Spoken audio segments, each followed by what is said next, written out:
बिस्मिल्लाहिर्रहमानिर्रहीम। अजीम नामा से अजीम रहमान सदीकी अर्ज़ कर रहा हूँ। तो आज हम एक पार्क में आए हैं, जोहर टाउन का पार्क है। और आप यहाँ देखें कि जनाब इस पार्क में आप गंदगी देखें कितनी है।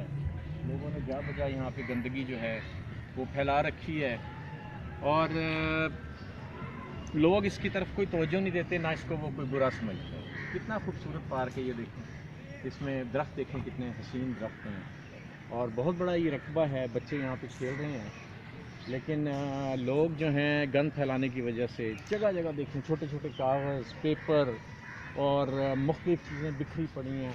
लेकिन ना गवर्नमेंट के माली आते हैं और ना लोग सफाई की तरफ तवज्जो देते। तो उसमें यह है कि हमें खुद चाहिए कि हम जो है ना जी हफ्तावार पार्क में, अपने जो पार्क हैं उनमें हम खुद यहाँ के रहने वाले मकीन जो हैं उनको चाहिए कि वो तवज्जो दें, उसकी सफाई करें। और हमारे दीन में तो ये भी है कि सफाई निस्फ़ ईमान है। इसलिए मेरी सबसे गुजारिश है कि अपने जो भी पार्क हैं, अपने जो भी इलाके हैं, उनको साफ़ सुथरा रखें। शुक्रिया।